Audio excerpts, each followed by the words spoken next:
Flint Marko deserves better from Marvel. Arguably one of the most interesting characters to come out of the Spider-Man's Rogue Gallery, mostly because of how he was written in the third installment of the Raimi trilogy.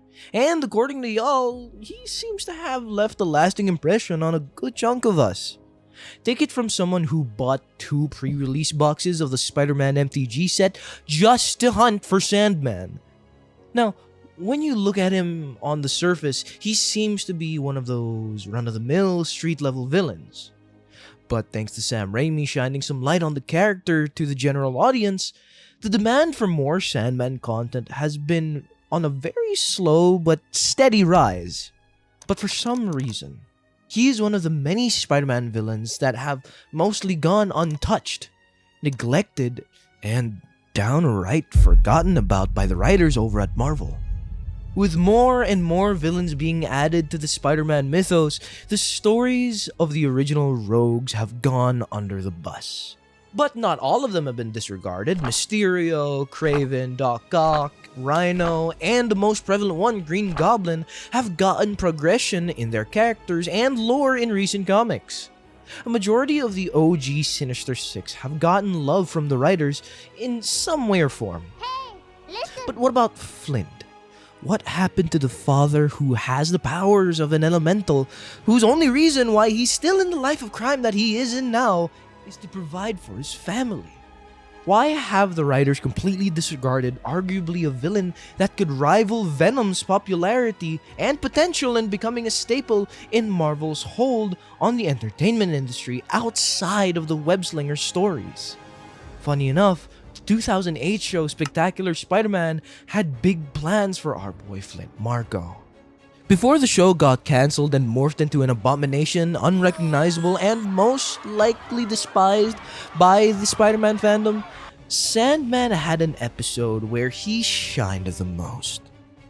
The episode comprised of a standard fight between Sandy and Spidey, Peter stopping Flint from robbing a transport ship where it goes horribly wrong. Their fight causes the ship to get damaged to the point where the oil spills out of the rig, setting the whole thing ablaze.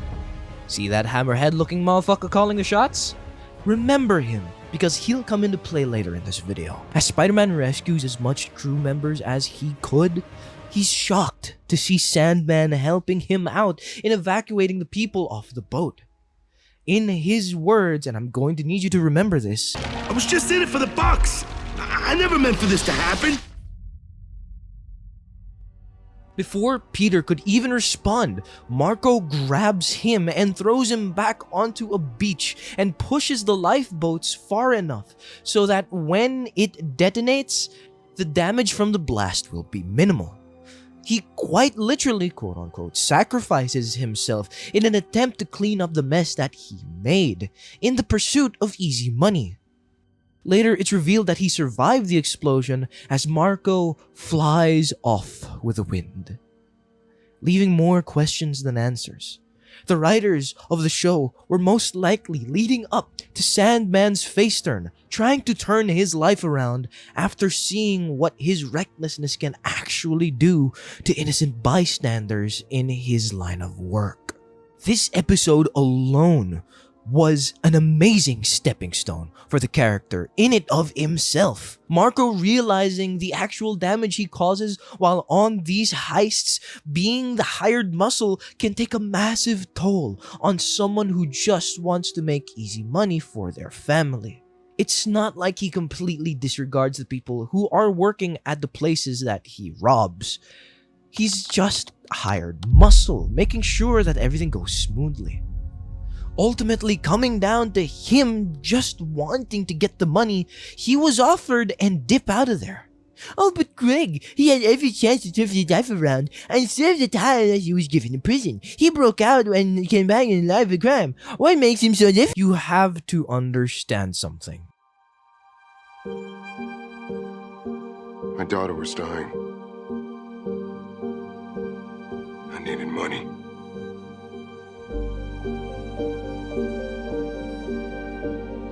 I was scared. There is a sense of urgency in Marko's every action. Every move he makes, every decision he has ever taken, it all has purpose. It all leads back to one thing, one intersection: his daughter's illness. Marko is in the business because he needs money fast to fund his daughter's healthcare. And his wife sees what he's doing and is reasonably pissed that he decided to go back to the life of crime. But you need to understand that a father's love is unconditional. He will quite literally do anything to keep his children healthy and to keep them alive. They will quite literally go to hell and back for their kids. From context clues, we can assume that Flint has already been in the business before and decided to give up the life of crime for the sake of his daughter. He not only wanted to be a better person, but he wanted to be a better father for his daughter. And finding out that she has an illness that could most likely kill her in the long run, he turns to the only life that he knows to make as much money as he can to provide for her. This is quite literally the centerpiece of every Sandman media form we see him in. This was originally going to be the main plot point of the third Tobey Maguire movie until Sony decided to, that this movie needs more villains, yes. And Harry Osborn.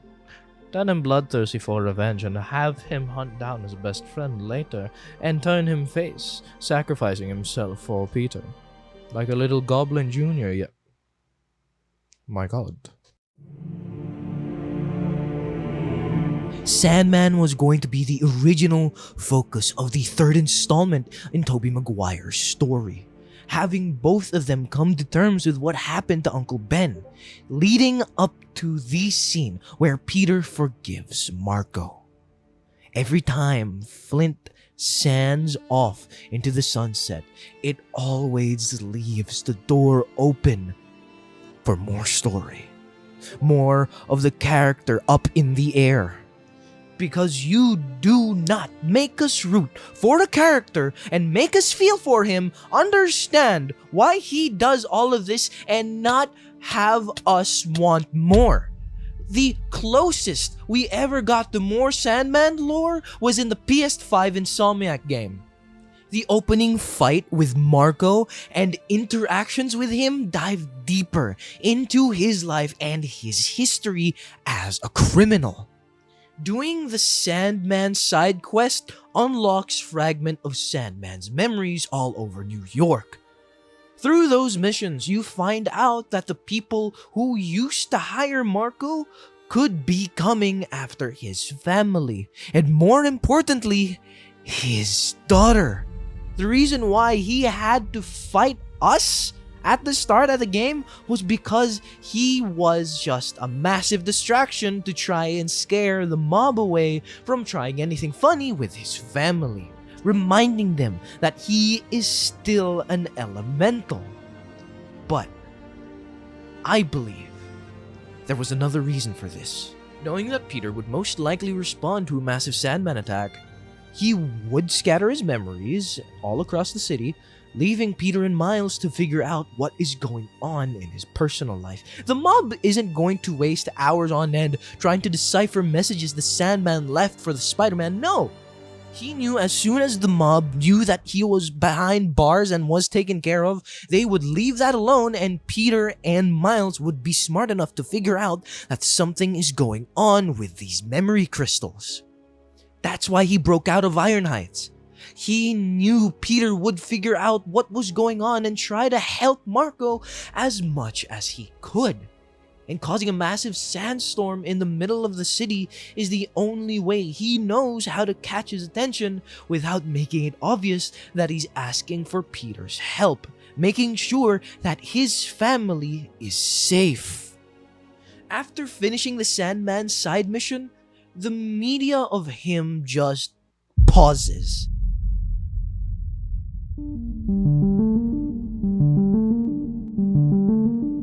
I have not seen him in a single Spider-Man comic at all. It might just be me because there are millions of comic books out there that I can barely get my hands on, and he's most likely in them, but I'm talking about the recent comics. Not a peep. Not as much as an update on how he's doing and how he's turning his life around and how he got out of jail. Is he out of jail? Did he break out? Did he finally serve his time? Nothing. The Spider-Man mythos has gotten so big to the point where these little stories, these little tad bits of lore of the OG villains being more than just one-dimensional run-of-the-mill bank robbers that only does it for the money and ends up behind bars as a routine is no short of scarce. Sandman is a fan favorite because he's one of the most complex and underrated characters in the Spider-Man rogue gallery. Dare I say, if he was written right, given Flint the proper love that he deserves, he would most likely just be as big and just as famous as Venom. Think about it real quick. Venom, as we all know, was a Spider-Man villain before he turned anti-hero and became his own thing. After being Spidey's villain for a good majority of his run, we dove deeper into his history. More of Eddie Brock's personal life before and after he bonded with the symbiote. Finding out that his other has a hive mind personality and there's actually a sleeping god that could control every symbiote known to Marvel.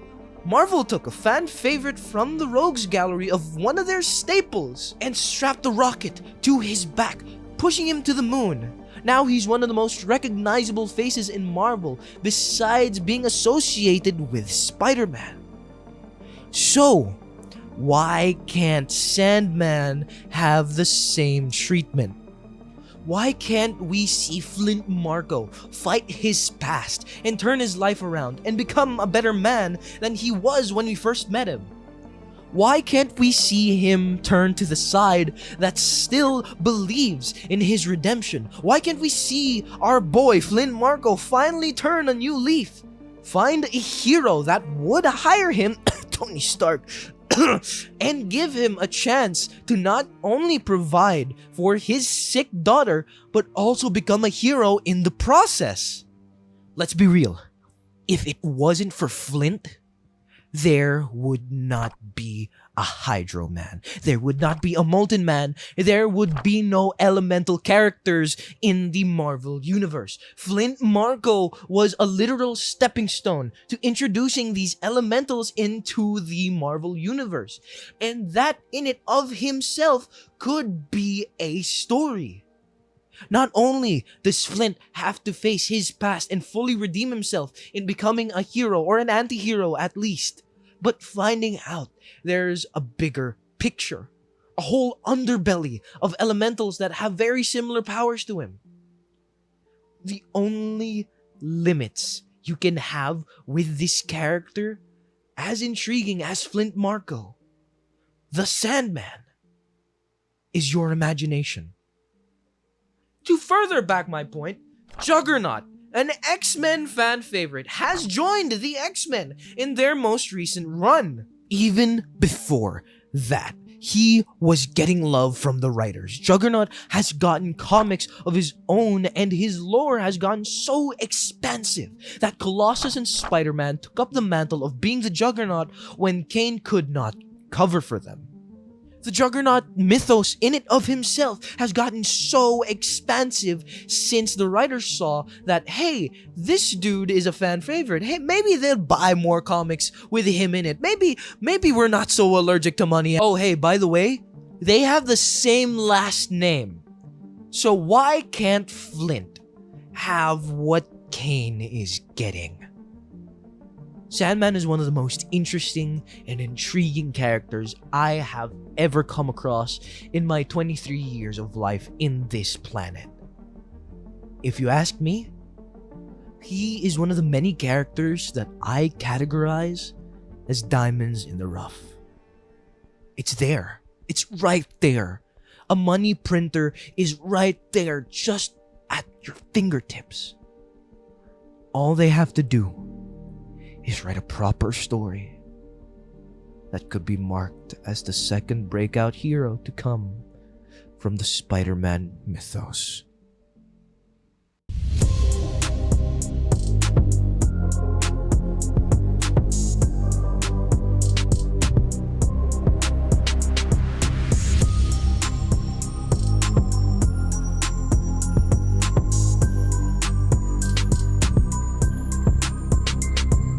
You don't understand. I have a daughter. She's sick. That makes it okay for me to break the law. I'm not a bad person.